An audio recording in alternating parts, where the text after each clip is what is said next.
Have you ever left a conversation feeling like you needed to recover? As if your very energy was siphoned away, leaving you confused, drained, and second-guessing yourself? We're taught that evil is obvious, a villain in a dark cloak. But in the real world, true toxicity is far more subtle. It doesn't announce itself. It's an architect of chaos that uses charm as its blueprint and your kindness as its building material. These individuals chip away at your reality so slowly, you might not notice the foundation cracking until it's about to collapse. The Stoics, like Marcus Aurelius, weren't just thinkers. They were guardians of the inner citadel, the sovereign mind. They knew that the ultimate form of control is the distortion of another person's perception. Today, we're not just listing red flags. We are exploring 9 ways a toxic individual will warp the very fabric of your reality. This is your guide to seeing the invisible walls of their prison. Let's begin. Number 1. The gravity of guilt. A toxic person is a master of emotional physics. They possess their own gravitational pull, and at its center is guilt. They make you feel responsible not for your actions, but for their happiness, turning your personal priorities into an act of betrayal against them. Imagine you have a major career-defining presentation at the end of the week. You've been preparing for months. The day before, a close family member calls you. They have a non-emergency crisis. They need you to help them assemble some new furniture that very evening. You state your boundary clearly and reasonably. I'm so sorry, but I can't tonight. You know this is the biggest presentation of my career tomorrow, and I need to do my final run-through. I can help you on Saturday. A healthy person would say, "You're right, my apologies, crush it tomorrow." But the toxic architect of guilt responds differently. Their voice drops, filled with disappointment. They say, "Of course, your work is what's important. I really thought I could count on you. I feel so overwhelmed and alone with this. But don't you worry about me. You do what you have to do." The issue is not just the words. It's the pattern that follows, the immediate aftermath. You hang up the phone not feeling understood, but feeling like a terrible, selfish person. The final hours you needed to focus are now contaminated with anxiety and guilt. The silent punishment. They don't speak to you for the rest of the night. Your good luck text the next morning goes unanswered. They are making you feel the full weight of their disappointment. The tainted victory. You ace your presentation. You call them ecstatic to share the good news. Their response is lukewarm. "Oh, that's nice, dear," they say before immediately adding, "I'm still just exhausted from trying to deal with all this furniture by myself. My back has been bothering me all day." Do you see the full picture now? Their goal was never about the furniture. It was a test of loyalty. By having a priority that wasn't them, you failed. They then used guilt not only to punish you, but also to intentionally tarnish the joy of your own success. This is the gravity of guilt. It's a relentless pull designed to keep you orbiting their needs, ensuring you feel that your biggest achievements are less important than their smallest discomforts. Number 2. The fog of confusion. Epictetus taught us to challenge our impressions and stick to the facts. A toxic person's primary weapon against this is the fog, a conversational labyrinth of deflection and gaslighting designed to make you lose sight of the facts and question your own sanity. Imagine you and your partner have a firm agreement. We will not make any purchases over $200 this month without discussing it first, because we're saving for a vacation. This is not an emotional issue. It's a simple, agreed-upon rule. One day, a brand new, expensive television arrives at your door. You are stunned. Later, you approach your partner calmly and factually. You would ask, "Hey, I saw the new TV was delivered. I'm confused because I thought we agreed not to make any big purchases this month without talking first.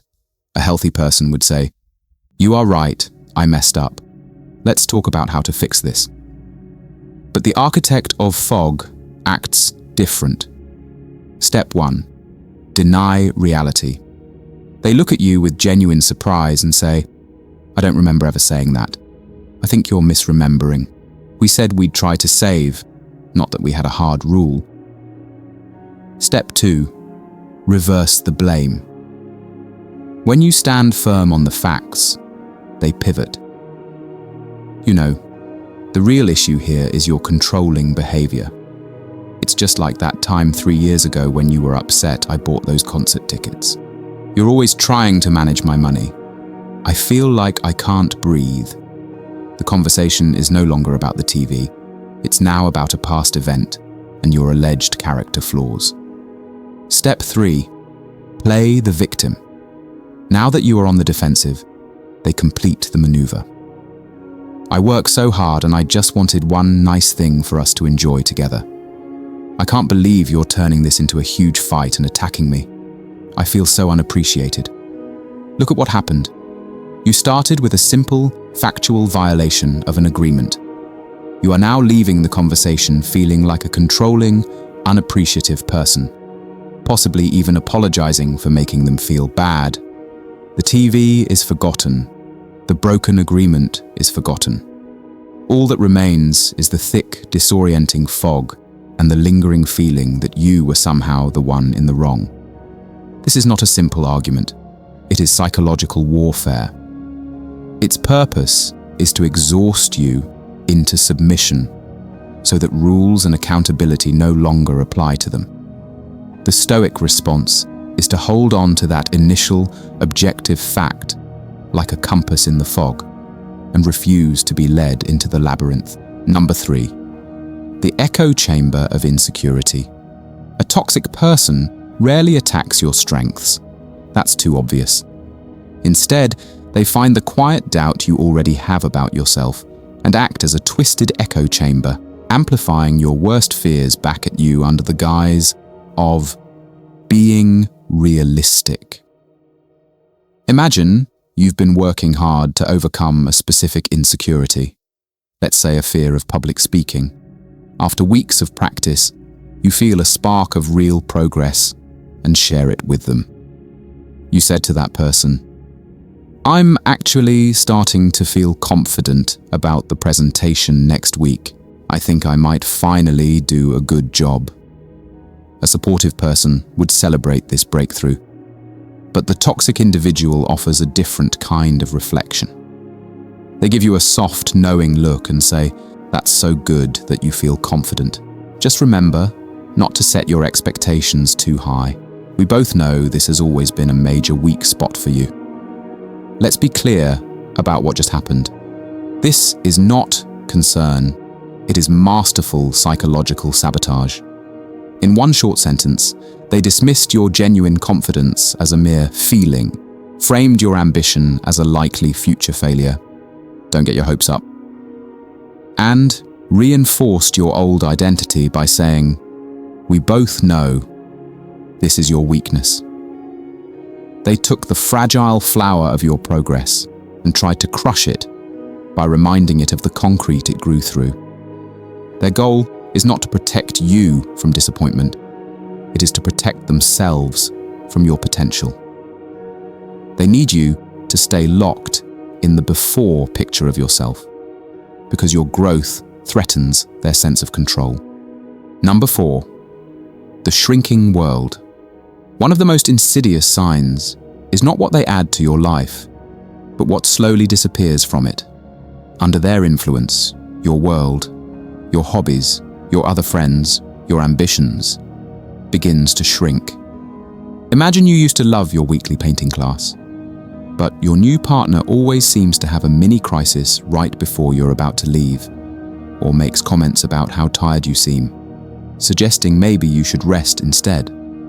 Or perhaps you stop inviting your old fun friends over because you know you'll have to spend the whole night managing the toxic person's mood and making sure they don't feel excluded.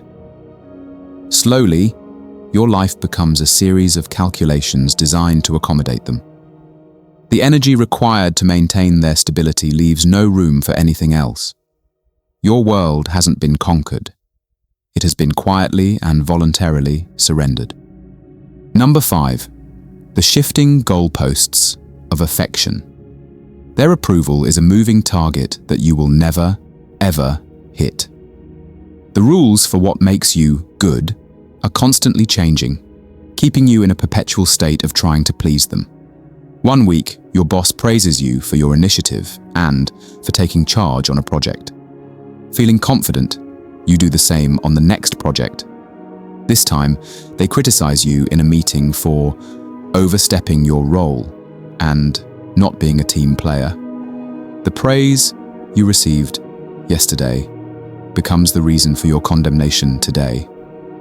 This keeps you insecure, constantly looking to them for the right way to behave. You can't build self-trust because the ground beneath you is always moving. Their affection is not a safe harbor. It's a game you are not meant to win. Before we get to number 6, take a second to check in with yourself.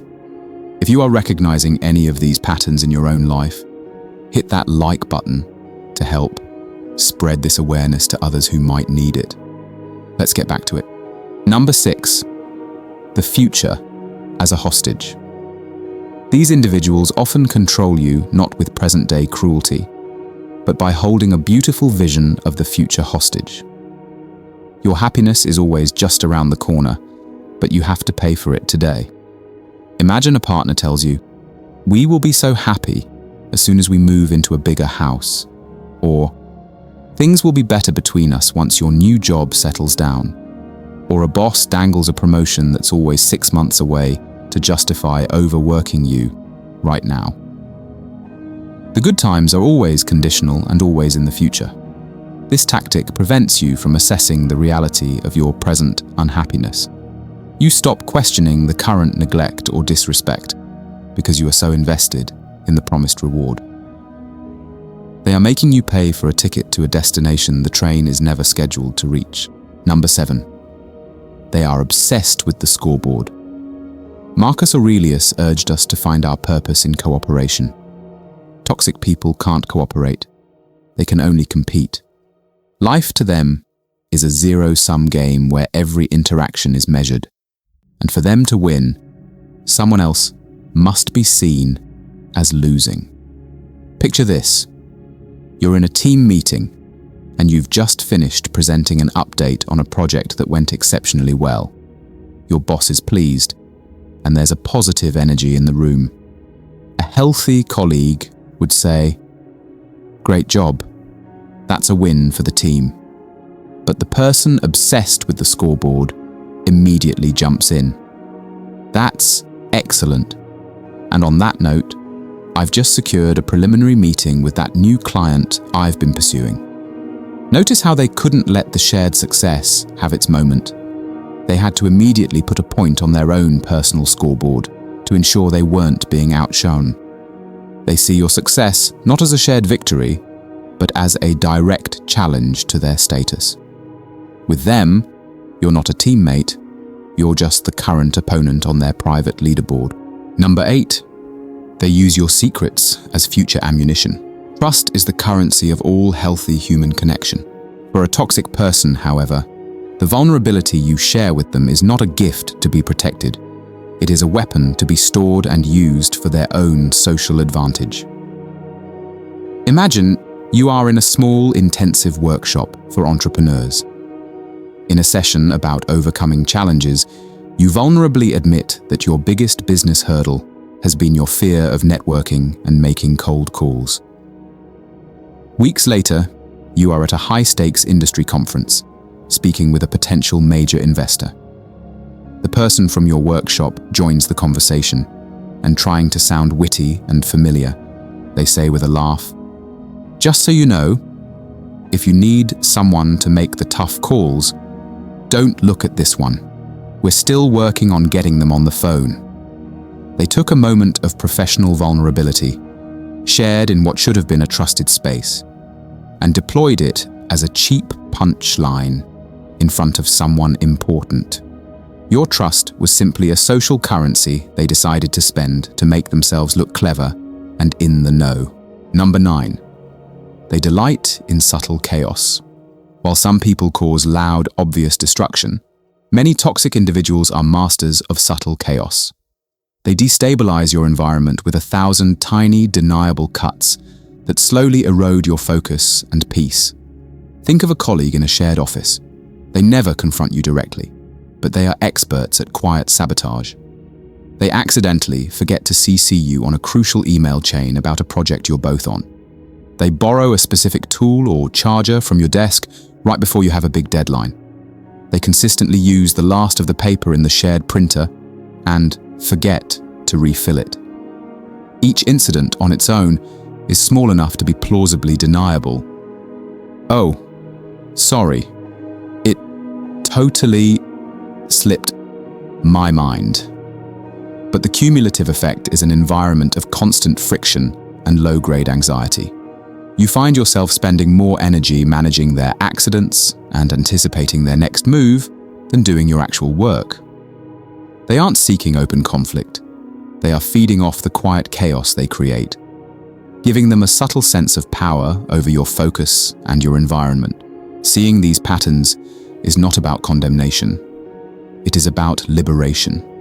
It is the act of taking back the pen and becoming the narrator of your own reality once more. The Stoics teach that while we cannot control others, we are the absolute rulers of our own minds. Recognizing these distortions is the first act of rebellion.